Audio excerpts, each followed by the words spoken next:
గౌరవనీయులు నేటి గురువందనం కార్యక్రమానికి సభాధ్యక్షత వహిస్తున్నటువంటి తాపస్ సంగారెడ్డి జిల్లా అధ్యక్షులు పెద్దలు గౌరవనీయులు దత్తాత్రేయ గారు, నేటి ఈ కార్యక్రమంలో నాకంటే ముందు ముఖ్య వక్తగా విచ్చేసి మనందరినీ తన సందేశాత్మకమైనటువంటి ఉపన్యాసంతో అలరించినటువంటి గౌరవ పెద్దలు, అలరించిన చెప్పకంటే మార్గదర్శనం చేసినటువంటి గౌరవ పెద్దలు భాస్కర్ గారికి, వేదిక మీద ఉన్నటువంటి గౌరవ అతిథులు శ్రీ నవాజ్ సురేష్ గారు, తాపస్ రాష్ట్ర ప్రధాన కార్యదర్శి గారు, గౌరవనీయులు మిత్రుడు మామిడి సుధాకర్ రెడ్డి గారు, ఆత్మీయ అతిథులు తాపస్ రాష్ట్ర సహకోశాధికారి భాస్కర్ దేశ్ గారు, సునార్ రమేష్ గారు, తాపస్ ప్రాంత కన్వీనర్ గారు, దువాషి భాస్కర్ గారు, తాపస్ రాష్ట్ర కార్యదర్శి గారు బస్వరాజు గారు, తాపస్ రాష్ట్ర కార్యవర్గ సభ్యులు నరసింహారెడ్డి గారు, అడివప్ప గారు, అందరికంటే ఎక్కువగా ఈ కార్యక్రమాన్ని ఇంత గొప్పగా నిర్వహించినటువంటి మిత్రుడు హౌసుల భానుప్రకాష్ గారు, వేదిక ముందున్నటువంటి ప్రింట్ ఎలక్ట్రానిక్ మీడియా మిత్రులు, ఈ దేశానికి రాష్ట్రానికి దిశను నిర్దేశించే గౌరవ ఉపాధ్యాయ మిత్రులందరికీ పేరు పేరున శిరస్సు వంచి నమస్కారాలు, గురువందన దినోత్సవం సందర్భంగా శుభాకాంక్షలు, అభినందనలు తెలియజేస్తాను. ఇందాక బాను చెప్పినట్టు బయటనైతే వర్షం వెళ్ళలేదు, కానీ హాల్లో వర్షం వెలిసింది. జనరల్గా నేను ఎక్కడికైనా పోతే బాగా మాట్లాడితేనే అప్రిషియేషన్ వస్తుంది, కానీ ఇలా భాస్కర్ గారు మాట్లాడిన తర్వాత నేను మాట్లాడడం అంటే హనుమంతుని ముందు కుప్పిగంతులు వేసినట్టు ఉంటుందేమో అని అనుకుంటూ నన్ను దత్తాత్రేయ గారు 20 నిమిషాలు మాట్లాడమంటే నేను చెప్పొచ్చిన 2 నిమిషాలు మాట్లాడి ముగించేస్తాను, ఏమనుకోకూరు, ఎందుకంటే సమయం కూడా 1:40 అవుతుంది, ఆకలి అవుతుంది అని తొంపు పెట్టేసి నేను మీటింగ్ తొందరగా ముగిస్తా అని చెప్పొచ్చిన దత్తాత్రేయ గారు.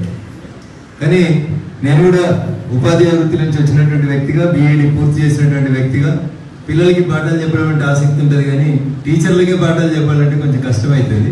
అట్లాంటి ఉపాధ్యాయ మిత్రులు ఇంతమంది వివిధ పాఠశాలలలో వివిధ సందర్భాల్లో సుదూర ప్రాంతాల్లో పనిచేస్తే ఇక్కడికి వచ్చినటువంటి అనేక మంది ఉపాధ్యాయ మిత్రుల్ని కలుసుకోవడానికి ఒక అవకాశంగా ఈ కార్యక్రమాన్ని భావించి ఈ గురువందన కార్యక్రమంలో పాల్పంచుకోవడానికి నేను ఇక్కడికి రావడం జరిగింది. వేదిక మీద నాకంటే బాగా మాట్లాడగలిగేటువంటి అనేక మంది వక్తలు, వారికంటే ముఖ్యంగా మైక్ ఇస్తే వేదిక ముందున్నటువంటి మా ఉపాధ్యాయ మిత్రులు కూడా చాలా మంది చాలా బాగా మాట్లాడతారు, కానీ అవకాశం లేక మీరు అటువైపు, అవకాశం ఉండి మేము ఇటువైపు ఉన్నామని భావిస్తూ నాకు ఇచ్చినటువంటి ఈ సమయంలో ఒక 2 మాటలు మీతో పంచుకుందామని చెప్పి ఈ అవకాశాన్ని వేదికను వాడుకోదలుచుకొని, ఒక ఉపాధ్యాయునిగా మాకు బీఈడి ట్రైనింగ్ చేసినప్పుడు చెప్పేవాళ్ళు, స్వామి వివేకానంద గారు చెప్పినటువంటి ఒక నానుడితో నేను ఈ నా సెంటెన్స్ ప్రారంభిస్తే ఈ రోజు ఉపన్యాసాన్ని ప్రారంభిద్దాం అనుకుంటున్నాను. The destiny of a nation is decided in the 4 walls of classroom. ఏ దేశ భవిష్యత్తు అయినా తరగతి గది యొక్క 4 గోడల మధ్యలో నిర్మించబడుతుంది అనేది సంపూర్ణంగా నమ్మితే మనం ఈ వృత్తికి న్యాయం చేసుకోలేమైంది. ఎందుకంటే ఎవరిని తయారు చేయాలన్నా క్లాస్ రూమ్ నుంచే తయారు చేసి పంపాలి. భాస్కర్ గారి భాషలో చెప్పాలంటే ఇంతకుముందు చెప్పినట్టు 5 ఏళ్ళకి 6 ఏళ్ళకి స్కూల్లో చూడు బంద్ చేసి 18 నెలలకి ఇప్పుడు తల్లి ఉద్యోగానికి పోతుంటే ప్లే స్కూల్ అని, కిండర్ గార్డెన్లని, ఈకేజీలని, ఆర్కేజీలని మొదలుపెట్టి పిల్లల్ని టీచర్లకు వదిలేసిపోతా ఉన్నారు. ఆ రోజు నుంచి చిన్న ముద్దలాగా వచ్చినటువంటి ఒక మాంసం ముద్దలాగా వచ్చిన 18 నెలలు లేదా 2 years కిడ్ నుంచి మొదలుకుంటే ఇవాళ ఇక్కడ దాకా వచ్చి మాట్లాడే టీచర్లు, ఉపాధ్యాయులు, రాజకీయ నాయకులు ఎవరినైనా తీర్చిదిద్దే ఫ్రేమ్ ఏమని ఉందంటే అది తరగతి గది యొక్క 4 గోడల మధ్యన మాత్రమే నిర్మించబడతారు. నాకు విద్య నేర్పినటువంటి అనేక మంది ఉపాధ్యాయులలో నేను చాలాసార్లు గుర్తుపెట్టుకునేది, మా సిద్దిపేట స్కూల్లో తెలుగు సార్ ఒక ఆయన ఉంటుండే, భాస్కర్ గారి లాగానే గలగలగలగల మాట్లాడుకుంటూ పోతా ఉండేవాడు, పద్యాలన్నీ చెప్పేవాడు. రాఘవేంద్రాచారి గారు అని ఒక లెక్చరర్ ఉండేవాడు. జీవితంలో డిసిప్లిన్ నేర్చుకోవాలనుకుంటే సంపత్ సార్ అని ఒక ఫిజిక్స్ లెక్చరర్ చూసి డిసిప్లిన్ నేర్చుకోవాలని చెప్పటం నేను చదివిన కాలేజ్ నుంచి వచ్చారు గౌరవనీయులు చుక్కా రామయ్య గారు. మాకు అందరికి, నేను బైపీసీ స్టూడెంట్, సార్ ఏమో ఎంపీసీ చెప్పేవాడు. చుక్కా రామయ్య ఎమ్మెల్సీగా చేసినారు, అనేక మంది ఐఐటి విద్యార్థులను తయారు చేసినటువంటి చుక్కా రామయ్య గారు చదువు చెప్పిన సిద్దిపేట కాలేజీలో చదువుకున్నాను. సంపత్ కుమార్ అని ఒక లెక్చరర్ ఉంటుండే, ఫిజిక్స్ లెక్చరర్. మనిషి మంచోడు, కానీ కొంచెం టఫ్గా ఉండేవాడు, గట్టిగా మాట్లాడేవాడు. మాకు ఉదయం 5 గంటలకు ట్యూషన్ క్లాస్. ఇప్పుడు ఎవరైనా 5 గంటలకు ట్యూషన్ క్లాస్ వినమంటే నాకు తెలిసి ఎవరు వస్తారని మేము అనుకునేటోళ్ళం. మాకు 5 గంటలకు క్లాస్ చెప్పాలంటే సంపత్ సార్ 4 గంటలకు లేచి స్నానం చేసి పూజ చేసి అవి గుళ్ళో అగరబత్తులు వీటన్ని వెలిగించి రెడీగా కూర్చునేటోడు. 5 నిమిషాలు అయిందంటే డోర్ క్లోజ్ చేసేటోడు, లోపలికి రాణించేటోడు. అంత నిష్టగా మా క్లాసులు చెప్పేటోడు సంపత్ కుమార్ సార్. మీలో చాలా మంది పిల్లలు ఆయన దగ్గర చదువుకుని ఉంటారు, మీరు కూడా కొంతమంది ఎంసెట్ రాయాలనుకున్నా, ఫిజిక్స్ బాగా చదువుకోవాలనుకున్నా, ఇప్పటికీ మన భాగ్యనగరంలో ఫిజిక్స్ చెప్పే వాళ్ళల్లో నాకున్న పరిజ్ఞానం మేరకు బాగా ఎవరైనా చెప్తారంటే మొట్టమొదటి చెప్పుకోవాల్సినటువంటి పేరు సంపత్ కుమార్ గారు.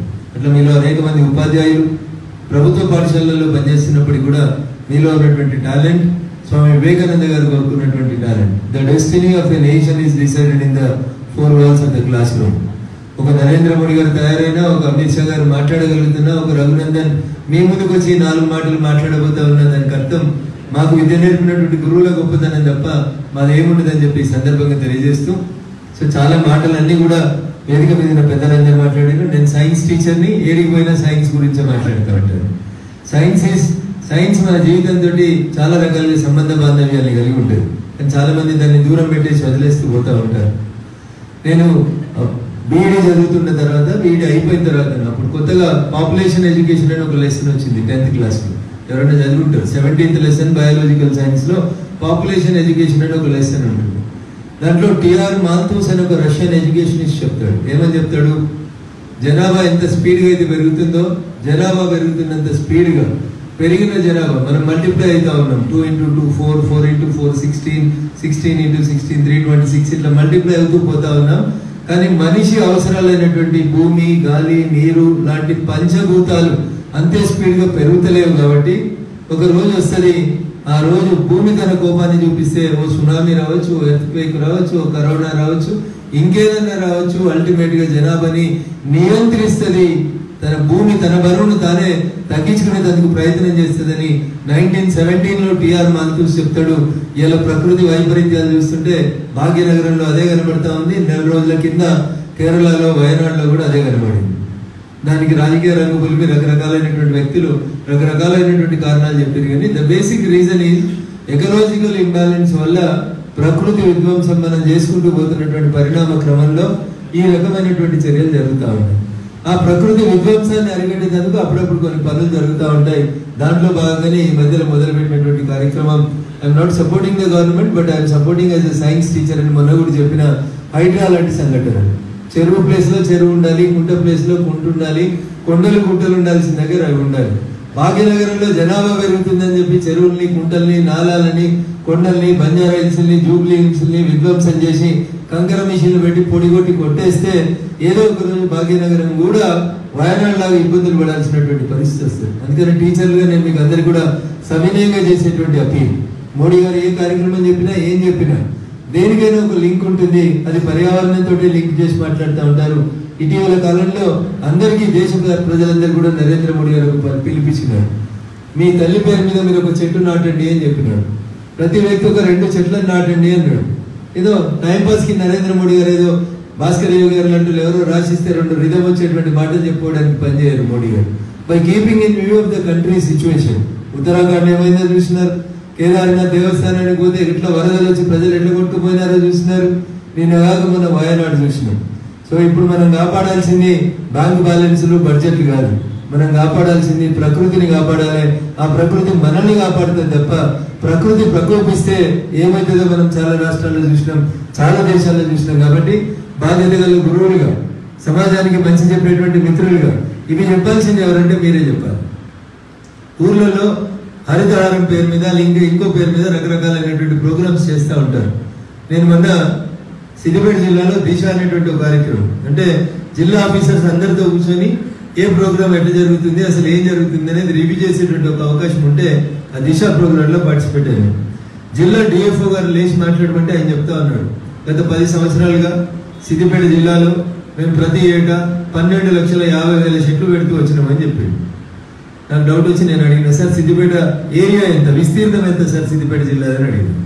అందులో ఉన్న ఊర్లు ఎన్ని, అందులో పంట పండుతున్న పొలాలు ఎన్ని, వేసిన రోడ్లు ఎన్ని, కట్టిన ఇండ్లు ఎన్ని, మిగిలిన జాగ ఎంత, ఒక చెట్టు పెడితే ఎంత జాగ ఖర్చు అయితే సార్ అని అడిగాను. సార్ గ్రూప్ 1 ఆఫీసర్, నేను మళ్ళీ చెప్తా సార్ వివరాలు నా దగ్గర లేవు, నేను కొత్తగా వచ్చినా అని చెప్పింది. ప్రతి సంవత్సరం 12.5 లక్షల చెట్లు పెడితే 10 సంవత్సరాల తెలంగాణ ఆవిర్భావం తర్వాత ఎన్ని చెట్లు ఉండాలి ఒక సిద్దిపేటలో? లేరా లెక్కల సార్లు ఎవరు? 12,50,000 సంవత్సరానికి చొప్పున 10 సంవత్సరాల చెట్లు పెడితే సిద్దిపేట జిల్లాలో ఉండాల్సిన చెట్లు ఎన్ని? దాదాపు 1,25,00,000 చెట్లు ఉంటారు. ఈ సంవత్సరం కూడా మళ్ళీ 12,50,000 చెట్లు పెడుతున్నాం సార్ అన్నాడు. చెట్టు ధర ఎంత, పెట్టినందుకు తీసుకుంటున్న డబ్బు ఎంత, దాని చుట్టేసిన ట్రీ గార్డు ఖర్చు ఎంత, నెల నెల దానికి నీళ్లు పోసడానికి ఇచ్చే జీతం ఎంత లెక్క కడితే ఇప్పుడు ఉన్నటువంటి చెట్ల సంఖ్య కంటే చాలా ఎక్కువ పెరిగిపోతుంది. కానీ రెస్పాన్సిబిలిటీ లేకుండా మమ అంటారు కదా, పంతులు చెప్పిడు మేము అమ్మ అన్నాం, దాని అర్థమైందో మనకు తెలియదు. ఇందాక భాస్కర్ గారు చెప్పినట్టు పెళ్లి మంత్రాలలో ఎన్ని మంత్రాలు ఎందరు వింటారంటే ఎందరు విన్నారు. ఆ కెమెరామెన్ ఇటు చూడంటాడు, అక్షింతలు వస్తుంటే పైకి వెళ్ళిపోయి ఒక్కొక్క అక్షింత పడాలంటాడు. So direction is given by the cameraman and video men friends అంతే. పంతులు ఏం చెప్పిండో మనం వినం, వాడు ఏమవుతుందో వినం. నాలాంటి ఎవడన్నైతే మధ్యలో వెళ్ళి అక్షింతలు వేసిపోతాడు, సార్ బిజీగా ఉన్నాడని అట్లా కొంత చెడగొట్టేస్తుంది. సో మనం ఏం చేస్తున్నాం, ఏం చేయాలి అనే దగ్గర సమాజానికి సరైనటువంటి రీతిలో చెప్పాల్సింది ఎవరంటే మీరే. మిమ్మల్ని కూర్చోబెట్టి క్లాస్ చెప్పాలనుకోవట్లేదు నేను, కానీ చెప్పదు తప్పనిసరి పరిస్థితుల్ని ప్రకృతి మన ముందుకు తీసుకొస్తామని. మీరు బాగా పనిచేయకపోతే, ఎవరు పనిచేయకపోయినా ఈ దేశానికి వచ్చే నష్టమేం లేదు. కానీ చదువు చెప్పే సారు సరిగా చదువు చెప్పకపోతే ఈ దేశం నాశనం అయిపోతుంది. ఎందుకంటే పార్లమెంట్లో చూస్తూ ఉంటాం మేము, కేరళకి వెళ్ళి, తమిళనాడుకి వెళ్ళి, వెస్ట్ బెంగాల్కి వెళ్ళి వస్తారు ఎంపీలు. వాళ్ళని ఎంపీలు అనాలంటే కూడా భయం అవుతుంది. వీరికి చేతులు అనుకుంటే రౌడీలు వచ్చినట్టే వస్తూ ఉంటారు వాళ్ళు ప్రతిపక్షంలో ఉండి. ఏం మాట్లాడుతున్నాం మనం, ఏడ కూర్చున్నాం, what is the meaning of democracy. Modi గారు మాట్లాడుతుంటే మైక్ ముందుకు వచ్చి గోల చేస్తూ ఉంటారు. ఆడపిల్లలు చూడరు, లేడీస్ లేరు, అంత రకరకాలైనటువంటి విన్యాసాలు చేస్తూ ఉంటారు లేడీ ఎంపీస్ కూడా పార్లమెంట్లో. వీళ్ళకి చదువు చెప్పినా సార్ ఎవరు రాననిపిస్తుంది నాకు అప్పుడప్పుడు. అందుకని అట్లా మీరు తిట్టువాడొద్దంటే దయచేసి కొంచెం బాధ్యత గల పౌరుల్ని తయారు చేయమని మీకు సవినయంగా అప్పీల్ చేస్తాను. ఏది పడితే అది మాట్లాడతారు, ఏది పడితే అది అరుస్తారు, వాళ్ళ నోటికే మొక్కాలి. నాలుగు పార్లమెంట్కి పోతే ఎంతో గొప్పగా నేర్చుకోవచ్చు. అంబేద్కర్ గారి దగ్గర నుంచి మొదలుపెట్టి వాజ్పేయి దాకా ఎంతో మంది గొప్ప వక్తల యొక్క భాషణలు ఉన్న తర్వాత మనకేమైనా మాట్లాడడానికి అవకాశం వస్తే బాగుంటుందేమో అని పోతే ఈ పక్కలు ఎస్ అంటే ఈ పక్క ఉన్నారు నో అన్నాడు. ఈయన ఎందుకు ఎస్ అన్నాడు అనేది కూడా మనకు అర్థం కాదు. మా లీడర్ లేచి నిలబడ్డాడు, నేను లేచి నిలబడ్డాడు. మా లీడర్ పోడియంలోకి వచ్చిండు, నేను పోడియంలోకి వచ్చిండు.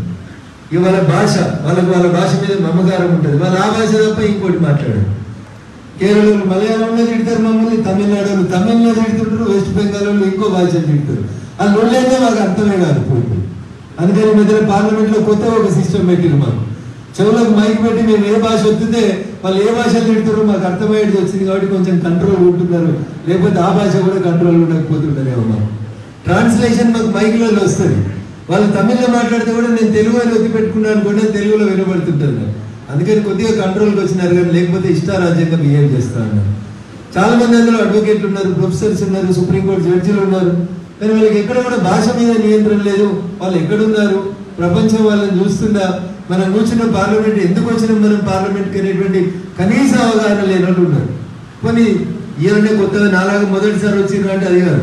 ఒక్కొక్కరు 5 సార్లు 6 సార్లు 7 సార్లు గెలిచినోడు కూడా ఇక రేపో మాపో రెడీ ఉన్నాడు పోయితాను కరెక్ట్ కూడా పోడియంలోకి వస్తాడు. ఎందుకు వచ్చినామంటే మోడీ గారు చెప్పారు కాబట్టి మేము వ్యతిరేకించాం. సో ఇట్లా కాకుండా what is good what is bad అనేది దయచేసి మీరు పిల్లలకు నేర్పియండి. చిన్నప్పటి నుంచే ఇది ఏది మంచి ఏది చెడు అనేది నేర్పియండి. అది చదువు అని నేను అనుకుంటాను. ఏది మంచి ఏది చెడు నేర్పిస్తే సమాజానికి ఉపయోగపడే రీతి లోపల రేపు తను ఎంచుకున్నటువంటి వృత్తి లోపల ఆ విద్యార్థి కానీ ఆ వ్యక్తి కానీ భవిష్యత్తులో ఈ దేశానికి ఉపయోగపడేలాగా మారుతుందని చెప్పి సంపూర్ణంగా విశ్వసించేటువంటి వ్యక్తిని. I started my career as a teacher, తర్వాత జర్నలిస్ట్ పోయినా, తర్వాత వకీలు పోయినా, తర్వాత రాజకీయ నాయకునిగా మారినా. ఏది మారినా అన్నిటికంటే ఎక్కువ ఇప్పటికీ నేను ఏదైనా పల్లెటూరు పోతే ముందు అక్కడికి పోయి స్కూల్ను చూడాలనిపిస్తుంది. ఇందాక భాస్కర్ గారు చెప్పినటువంటి వీళ్ళు ఎన్ని ఉన్నాయంటే ఎన్ని ఉన్నాయో చెప్తలేకపోతున్నారు. మన తెలుగు టీచర్లు కొంచెం జాగ్రత్త పడాలని సవినయంగా అప్పీల్ చేస్తాను. పిల్లలు లేపి 5వ తరగతిలో 7వ తరగతిలో అడిగితే బాబు వీళ్ళు ఎన్ని ఉన్నాయంటే ఎన్ని ఉన్నాయో చెప్పలేకపోతున్నారు. ఒక ఆయన 20 అంటాడు, ఒక ఆయన 30 అంటాడు, ఒక ఆయన 40 అంటాడు, ఇంకొక ఆయన టీచర్ ముఖం చూస్తుంటాడు. సో కాబట్టి దయించి ఆ పేరు తెచ్చుకోకండి. బాగా పనిచేస్తున్నాం, మనకుండే ఇబ్బందులు రకరకాలైనటువంటి అవస్థలు.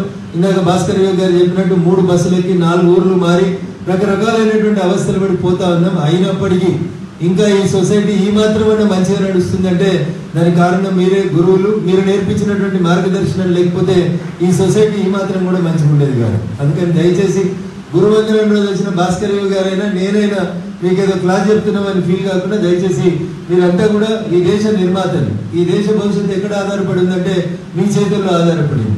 అందుకని దయచేసి చట్టాలు వచ్చి కొత్తగా ఇబ్బందులు పెట్టే కంటే ముందే మన పాఠశాలని ఇది నా పాఠశాల, నా కొడుకు చదివితే కూడా ఇట్లే చదువుకోవాలి, నా కొడుకు చదువు చెప్తున్నట్టు పిల్లలకు చెప్తున్నా అనేటువంటి రీతి లోపల మీరు చదువు చెప్తున్నటువంటి పాఠశాలని మీరు తీర్చిదిద్దాలని మీకు అందరికీ అప్పీల్ చేస్తూ చంద్రశేఖరరావు గారు ఆయన నుంచి కొన్ని గురుకులాలు పెట్టిపోయింది.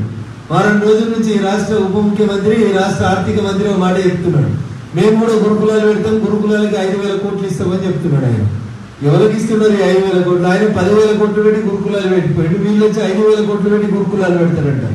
ఏదైనా స్కూల్ పోతే ఆ స్కూల్లో పరిస్థితి ఎంత అధ్వానంగా ఉందంటే, నేను ఎమ్మెల్యే గెలిచిన తర్వాత ఒకసారి అసెంబ్లీలో అడిగిన, సార్ 3,500 రూపాయల నుంచి ఇక స్కావెంజర్ను తీసేస్తే స్కూల్లో టీచర్ల పరిస్థితి ఏంది, ఆ టాయిలెట్స్ పరిస్థితి ఏంది, ఎట్లుంటుందంటే మీరు గ్రామ పంచాయతీకి ఒకళ్ళు తెచ్చి పని చేయించుకోరు అని అడుగు కేసీఆర్. గ్రామ పంచాయతీల్లో వచ్చాడో పొద్దునే బాత్రూమ్లు కడిగిపోవాలంట. ఎవరు కడుగుతారు? ఎందుకు వస్తాడు? మనం పెట్టే దుబారా ఖర్చులో 3,500 రూపాయలు స్కావెంజర్కి ఇచ్చే జీతం ఎంత సార్ అంటే దాని మీద చర్చ జరగనీయరు అసెంబ్లీ లోపల. వాస్తవాలని బేసిస్గా చేసుకొని చర్చలు జరుగుతలేవు పార్లమెంట్ లోపల. అట్లీస్ట్ భవిష్యత్తులో అయినా మీ విద్యార్థులందరూ ఎమ్మెల్యేలుగాను ఎంపీలుగాను భావి భారత చట్టసభలలో ఎదిగేటువంటి వ్యక్తులుగా ఎదుగుతున్న సందర్భంగానైనా వాళ్ళకి what is good what is bad అనేది నేర్పించిన రీతి లోపల మన విద్యాబోధన జరగాలని కోరుకుంటూ, భాస్కర్ రావు గారు మాట్లాడిన తర్వాత నేను ఏం మాట్లాడినా అది బాగుండదు కాబట్టి మాట్లాడాలని ముఖ్య అతిథిగా పిలిచారు. మీ అందరి ఓట్లతోటి మీ అందరి ఆశీస్సులతో ఎంపీ గెలిచిన కాబట్టి టాగ్లైన్ ఒకటి వచ్చింది కాబట్టి మాట్లాడాలి కాబట్టి 2 నిమిషాలు మీతో వేదికను పంచుకోవాలని మాట్లాడినాను తప్ప, భాస్కర్ రావు గారు మాట్లాడిన తర్వాత నేను వందన సమర్పణ చేసి ముగిస్తే బాగుండేది అనేది నా భావన. మీ అందరినీ కలుసుకోవడానికి ఒక వేదికగా భావించి ఇక్కడికి వచ్చినాను.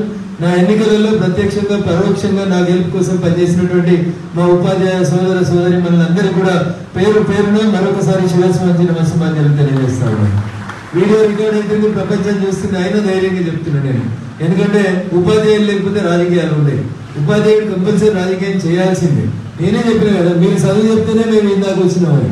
అందుకని మీరు రాజకీయం చేయకుండా ఉంటే బాగుండదు, రాజకీయాలు చేయాల్సిందే. ఆ రాజకీయాలలో ఏది మంచి ఏది చెడు అని చెప్పేటువంటి దిశగా మీరందరూ కూడా సమాజాన్ని నడుపుతారని చెప్తూ చివరిగా మరొకసారి స్వామి వివేకానంద గారి మాటల్ని గుర్తు తెచ్చుకొని, మీ పిల్లలు తరగతి గదిలో ఉంటే మీరు చదువు ఎంత గొప్పగా చెప్తారో, ఎంత గొప్పగా ట్యూషన్ ఇంటికి వస్తే పిల్లలకి చెప్తారో అంతే గొప్పగా ప్రభుత్వ పాఠశాలల్ని తీర్చిదిద్దాలని చెప్పి తెలియజేస్తూ, గురువందనం సందర్భంగా ఈ రాష్ట్ర ఉప ముఖ్యమంత్రి బట్టి విక్రమార్క గారికి, ఈ రాష్ట్ర ముఖ్యమంత్రి గారికి నా అప్పీల్. ఆయన పెట్టిన గురుకులాలు ఎటుపోయినాయో నాకు తెలియదు, మీరు వచ్చి పెట్టే గురుకులాలు ఎటుపోతాయో నాకు తెలియదు. కానీ ఈ 5,000 కోట్లని మా ప్రభుత్వ పాఠశాలలకు ఇచ్చి ఆ పాఠశాలలో ఉన్నటువంటి కష్టాలు ఏవైతున్నాయో, టాయిలెట్స్ ఇబ్బందులు ఏవైతున్నాయో, స్కావెంజర్లు ఇబ్బందులు ఏవైతున్నాయో వాటిని తీర్చిదిద్ది మనందరి పిల్లల్ని ప్రభుత్వ పాఠశాలని పంపిస్తే ఖచ్చితంగా ఈ రాష్ట్రం మిగతా రాష్ట్రాలకు భిన్నంగా ఆదర్శవంతంగా మారడానికి అవకాశం ఉంటుందని చెప్పి తెలియజేస్తూ, తాపస్ జిల్లా అధ్యక్షుడు మిత్రుడు దత్తాత్రి గారికి, వేదిక మీద ఉన్నటువంటి పెద్దలందరికీ కూడా గురువందనం కార్యక్రమానికి నన్ను ఇక్కడికి పిలిచిన మీకు అందరికీ కూడా మరొకసారి శిరస్సు వంచి నమస్కారాలు తెలియజేస్తూ సెలవు తీసుకుంటా ఉన్నాను. జై హింద్, జై భారత్.